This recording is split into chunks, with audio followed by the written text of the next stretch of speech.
अस्सलाम वालेकुम नाज़रीन, मैं हूं वसीम अली और आप देख रहे हैं Wasim Ali official YouTube channel. नाज़रीन, आज के इस व्लॉग के अंदर हम आपके साथ बड़ी अहम न्यूज़ के ऊपर डिस्कस करेंगे। बड़ी खबर ये है कि बिलावल भुट्टो ने एस्टेब्लिशमेंट को एक बड़ी तड़ी लगा दी है। बिलावल भुट्टो की मेरे ख्याल में ये दूसरी बड़ी तड़ी होगी जो उन्होंने एस्टेब्लिशमेंट को लगाई है। और दूसरी जानब मुस्लिम लीग नून को जिस बात का खदशा था, पीपल्स पार्टी ने वही इकदाम उठा दिया है। अब किस बात का खतरा था कि ये पीपल्स पार्टी कर सकती है, इसके ऊपर तफसील के साथ आपके साथ डिस्कस करेंगे। लेकिन एक बड़ी अहम खबर, चूंकि अभी मैं जब ये व्लॉग रिकॉर्ड कर रहा हूं तो इंडिया ऑस्ट्रेलिया का फाइनल मैच जारी है और आज के इस मैच के अंदर एक बड़ी यादगार और बड़ी अहम चीज़ जो है वो सामने आती है। वाकया क्या होता है कि फ़लस्तीन के हक के अंदर एक शख्स अपनी शर्ट के ऊपर फ्री फ़लस्तीन और स्टॉप बॉम्बिंग इन इस फ़लस्तीन की जो है वो टैग वाली शर्ट पहन के ग्राउंड के अंदर आ जाता है। अब इन दोनों न्यूज़ के ऊपर आज के व्लॉग के अंदर हमने आपसे डिस्कस करनी है, लेकिन उससे पहले मेरी आपसे होगी गुजारिश कि अगर आपने अभी तक हमारे चैनल को सब्सक्राइब नहीं किया तो काइंडली अभी हमारे चैनल को सब्सक्राइब कर लीजिए, बेल आइकन को जरूर प्रेस कीजिएगा ताकि हमारी यहाँ आने वाली वीडियो बराबर आप तक पहुंचती रहे। नाज़रीन, चूंकि आज जो आपको पता है कि इंडिया और ऑस्ट्रेलिया के दरमियान फाइनल मैच होने हो रहा है, तो इस मैच के अंदर एक ऐसा वाकया होता है जो दिल को छू लेता है।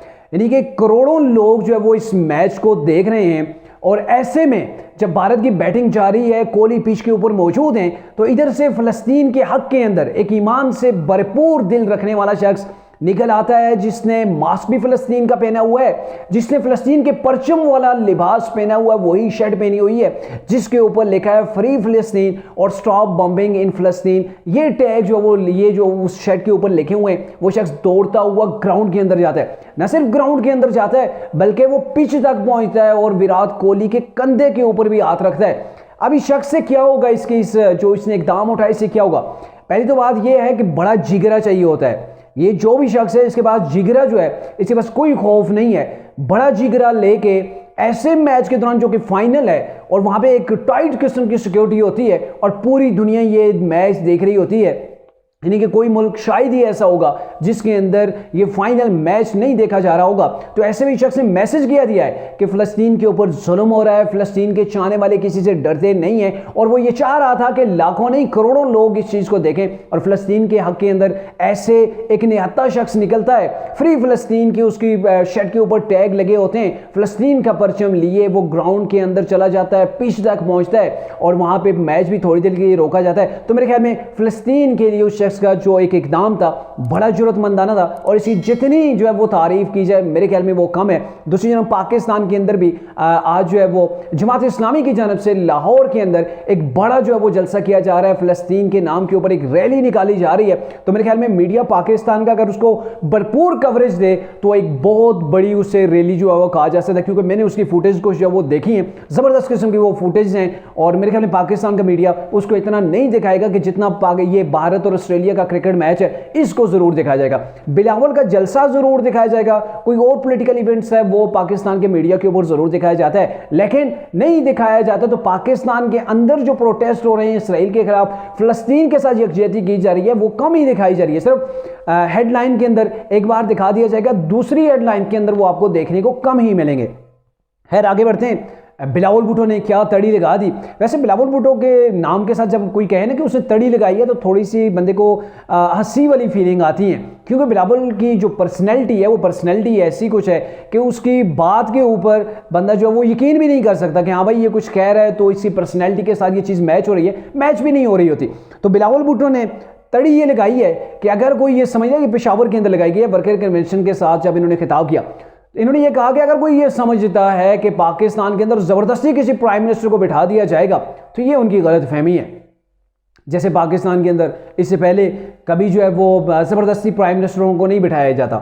ज़बरदस्ती से मुराद कि इस अवाम के वोट के बरअक्स कोई प्राइम मिनिस्टर बन के आ जाए, उसे आप कह सकते हैं कि ये जो मोजज़ा बनाया गया, मोजज़ा ये नहीं होता, वैसे जो मोजज़ाना तौर पर जिसको आप ला के बिठा देते हैं, कौम को कहते हैं जी भाई ये जीत गया, तो ऐसे पहली बार नहीं हो रहा, ना कोई अनोखी बात है, पहले ऐसे चीज़ें होती रही हैं। और यहाँ पे बिलावल साहब ये कह रहे हैं कि ऐसा जो है वो अगर किया गया तो ये गलत फहमी, मतलब इस गलत फहमी के अंदर नाराज है, हम पता नहीं क्या कर देंगे। भाई आप क्या कर सकते हैं, इधर 9 महीने वाले हैं, उनसे पहले जेलों के अंदर जाके हाल पूछें उनकी क्या कंडीशन है, आप ऊपर से ऐसी तड़ियाँ लगा रहे हैं। और दूसरी जनब आप देखें कि आसिफ अली जरदारी क्या स्टेटमेंट देते हैं। वो ये कहते हैं कि पाकिस्तान इस वक्त एक शफाफ इलेक्शन की जानिब जा रहा है और हमें यकीन है कि पाकिस्तान के अंदर अब जो इलेक्शन होंगे वो बिल्कुल शफाफ होंगे। बाप कह रहा है कि पाकिस्तान के अंदर शफाफ इलेक्शन होने जा रहे हैं। बेटा खदशात के ऊपर बात कर रहा है कि पाकिस्तान के अंदर कहीं हमें खतरा है कि कोई ऐसी गवर्नमेंट उठा के ना बिठा दी जाए, किसी ऐसे शख्स को प्राइम मिनिस्टर बना के ना दिया जाए जो वोट इतने हासिल ना कर पाए। मतलब ये वो उनका वार जो था मुस्लिम नून के ऊपर था, नवाज शरीफ के ऊपर था, क्योंकि वो कह रहे हैं ना 70 साल बाबों को जो है वो आप गवर्नमेंट ना दे, मुझ जैसों को आजमाएं। जैसे पहले एक जो है वो पाकिस्तान के अंदर प्रोजेक्ट जो था वो बड़ा ही कामयाब रहा ना, जिसने 4 साल लगाए, फिर सड़कों के ऊपर आया और उसके बाद उसने इतने पिंडोरे बक्स खोले, इतने प्रोपेगेंडे, इतनी साजिशें शुरू की। मेरे ख्याल में पाकिस्तान की हिस्ट्री के अंदर भी आपको ऐसा कोई भी शख्स नहीं मिलेगा जो इतना जो है वो कंट्रोवर्शियल रहा हो। मैं इमरान की बात कर रहा हूं। तो अब ये है कि बिलावल भुट्टो धमकियां दे रहे हैं इदारों को, दूसरी जानब मुफाहमती पॉलिसी अपनाए हुए आसिफ अली जरदारी वो ये कह रहे हैं जी नहीं ऐसा कुछ नहीं होगा, इलेक्शन शफाफ होंगे। और भाई जब इलेक्शन शफाफ हो रहे हैं, आपका बाप ये कह रहा है, तो बेटा कैसे कह सकता है कि कोई प्राइम मिनिस्टर उठा के हमारे ऊपर कोई बिठा ना दिया जाए, खदशात का इजहार कर रहा है। तो ये बिलावल भुट्टो ने अपनी तरफ से एक एस्टेब्लिशमेंट को धमकी देने की कोशिश की है कि वो किसी ऐसे इकदाम से पहले ही बाज रहें, नहीं तो हम ईंट से ईंट बजा देंगे। वो एक बार आसिफ अली जरदारी ने भी ये एक ऐसा जो है वो बयान दिया था, लेकिन उसके बाद पीपल्स पार्टी काफ़ी मुश्किलात में आ गई थी। अब जो दूसरी बात मैंने कही थी कि मुस्लिम नून को जिस चीज़ का खदशा था कि आसिफ अली जरदारी या पीपल्स पार्टी कोई ऐसा स्टेप उठाएंगे तो उनके लिए मुश्किल हो जाएगी, तो वो स्टेप उन्होंने उठा दिया है। मैं बेसिकली बात कर रहा हूँ पीडीएम की।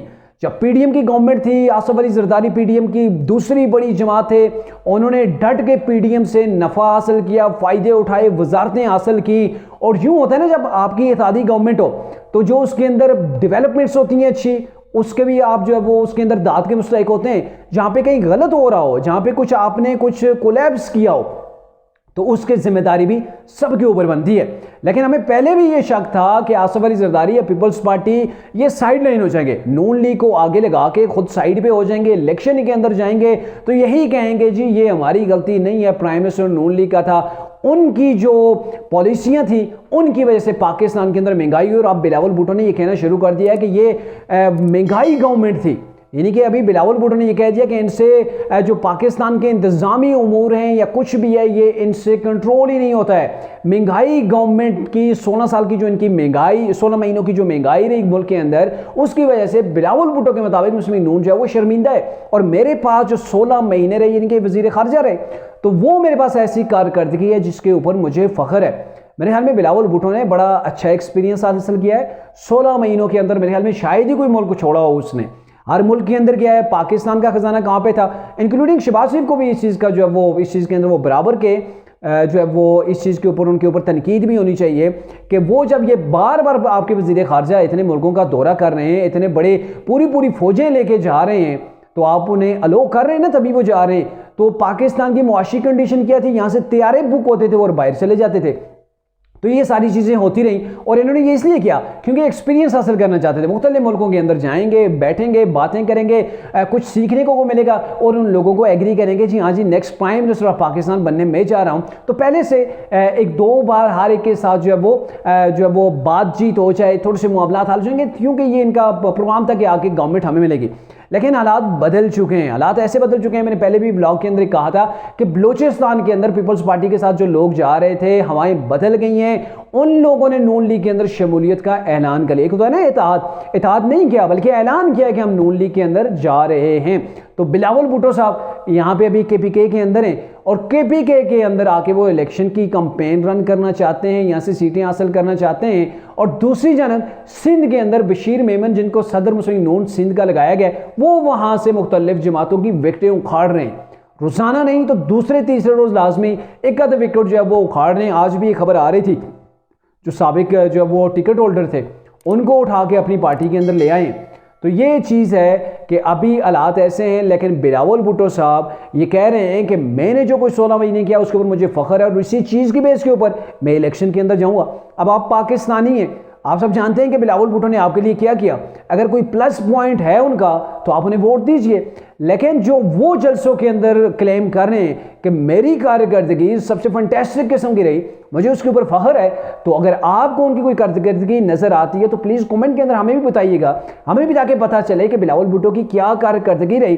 दूसरी जानब महंगाई जरूर हुई है, पीडीएम की गवर्नमेंट के अंदर रही है, जहां पे कुछ अच्छी चीजों का ये सेरा सारे अपने सर पे ले रहे हैं, वो सिर्फ मुस्लिम लीग नून अकेले सर के ऊपर नहीं ले सकती। जैसे ये कहते हैं ना, हमने डिफॉल्ट से मुल्क को बचाया, तो अगर आपने डिफॉल्ट से मुल्क को बचाया, आईएमएफ के प्रोग्राम को दोबारा से जो वो स्टार्ट किया, तो इसके अंदर पूरी जो टीम थी, जितनी भी उसके अंदर सियासी जमातें थी, उन सबको क्रेडिट जाता है। लेकिन ये नहीं कि आप महंगाई करें और आप एक साइड से आप निकल के दूसरी जानब चले जाएं। तो मेरे ख्याल में कोई भी बाशऊर पाकिस्तानी है वो इस चीज़ को बाखूबी जानता है कि ये पीडीएम की गवर्नमेंट थी, सबने मिलकर फायदा उठाया। अब जो लॉस है सबके गले के अंदर जाना चाहिए, लेकिन पहले भी ये कहा गया था इस लॉस का खमियाजा मुस्लिम लीग नून को भुगतना पड़ेगा। जो पॉलिटिकल लॉस हो रहा है वो मुस्लिम लीग नून का होगा, क्योंकि प्राइम मिनिस्टर इनका था। तो इन तमाम चीज़ों को देखते हुए पीपल्स पार्टी अपने आप को साइड पे कर रही है और इलेक्शन के अंदर ये कह रही है कि जो महंगाई हुई थी वो इनकी वजह से हो गई थी। और एक बड़ी इंटरेस्टिंग चीज़, केपीके के दौरे के ऊपर है बिलावल भुट्टो, और वहाँ पे इमरान खान की 10 साल गुज़िश्ता टाइम जो है वो गवर्नमेंट रही है, 10 साल वहाँ पे उसकी गवर्नमेंट रही है कि मजाल है कि कप्तान के ऊपर इन्होंने तनकीद की हो। सिर्फ एक दो बस जुमले शॉर्ट से कप्तान का अब नाम नहीं ले रहे हैं। और आने वाले दिनों के अंदर आप देखेंगे अगर पीपल्स पार्टी जो वो इस मैदान से बाहर हो जाती है, इलेक्शन के मैदान से इलेक्शन हार जाती है, तो कहीं आगे चल के पीपल्स पार्टी और तरीके इंसाफ का इत्तेहाद भी बन सकता है। लेकिन दूसरी जानब राना सनाउल्लाह ने नून लीग की पॉलिसी जो वो सामने कर दी है और बावर करा दिया है कि जो जमात ज़्यादा सीटें लेगी, जिसके पास सादा अक्सरियत बन जाए, जिसके पास मेजॉरिटी हो, और उसको 5 साल का अगर टाइम दिया गया, तभी जाके जो है वो इन बहरानों से पाकिस्तान को निकाल पाएंगे।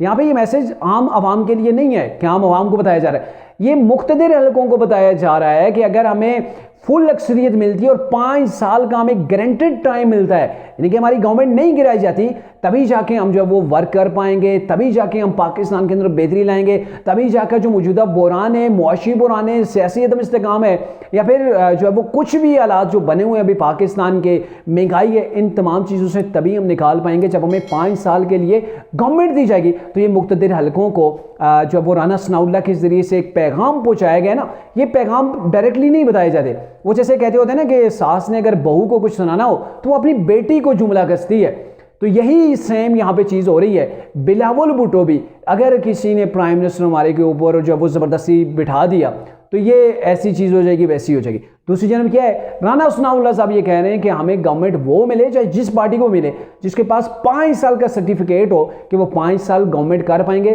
तभी हम इस्लाहत लाएंगे, तभी महंगाई कंट्रोल हो पाएगी, तभी जो है वो यहाँ पे इस्तेकाम आएगा, तभी पाकिस्तान की मैशत जो है वो ग्रो करेगी। अदरवाइज अगर फिर से टांगे खींची गई तो ये पॉसिबल नहीं है। तो ये राना सनाउल्लाह कभी वैसे मुख्तदिर हलकों को है या फिर इस्टेब्लिशमेंट को है कि अब अगर जो गवर्नमेंट बनेगी तो उसको गिराने वाली बात जो है वो नहीं होनी।